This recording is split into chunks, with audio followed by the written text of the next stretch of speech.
আসসালামু আলাইকুম। আমি সালটা রান্নাঘর থেকে বলছি।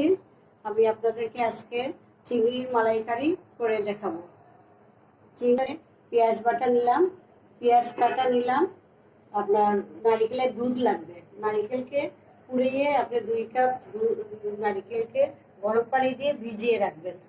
রেখে তারপর 1 ঘন্টা পর খুব ভালো করে কষিয়ে দুধ বের করে দিতে হবে। এই যে দিলাম।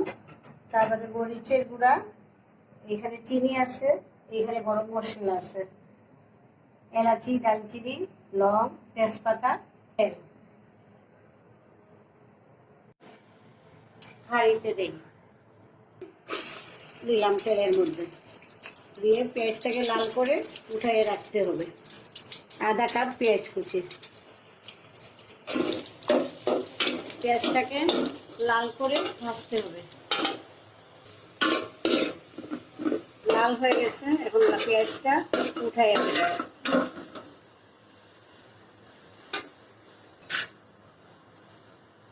লং, দালচিনি, এলাচি, তেজপাতা, তারপর পেঁয়াজ বাটা।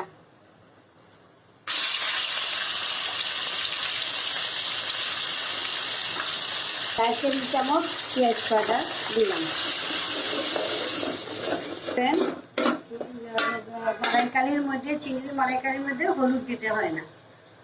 আদা রসুন দিলে চিংড়ি মাছ রান্নার সময় আদা রসুন দিলে চিংড়ি মাছের খুশবোটা চলে যায়, যার জন্য চিংড়ি আদা রসুন আমরা দিব না এখানে। মরিচের গুঁড়া 1 চামচ,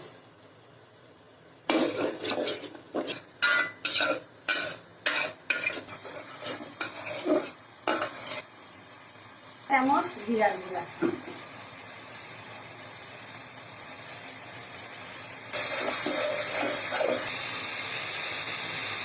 দিয়ে মশলাটাকে ভালো করে কষাই। ভালো করে কষাতে হবে, ভালো করে কষাইতে হবে। তেলের উপরে উঠলে নাইলে মশলা গন্ধ করবে।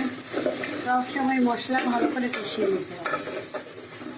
চামচ লবণ দিলাম আন্দাজ মতো। লবণটা আপনার মশলাটা খুব ভালোভাবে কষিয়ে দিয়েছি। এখন চিংড়ি মাছটা দিয়ে দিব।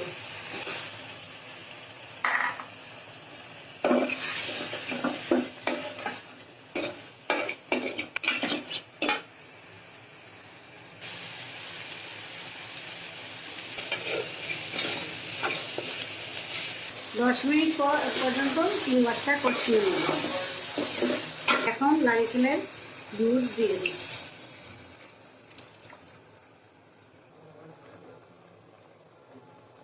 উঠছে, এখন আগুনটা কমিয়ে নিই।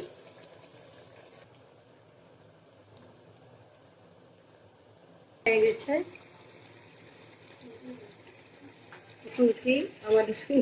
আমাদের মালাইকারি হয়ে গেছে। এই যে মাখা মাখা হবে, তেল উপরে উঠবে। এখন আমরা একটু লেবু রস চিপে দিব উপরে। চিংড়ি মাছে লেবু চিপে দিলে বা একটু সিরকা 1 চামচ দিলে টেস্ট ভালো আসে। দিয়ে দিলাম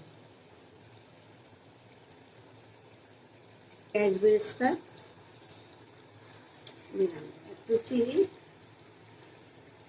চামচ চিনি দিয়ে দিলাম। চিনি দিলে একটু মিষ্টি মিষ্টি হবে, যেহেতু আমরা নারকেলের দুধ দিয়েছি একটু চিনি দিতে হবে। দেখতেও কত সুস্বাদু, খুবই সুন্দর, খেতেও খুবই মজা। মালাইকারি খুবই স্পেশাল একটা আইটেম, খুবই টেস্ট খেতে।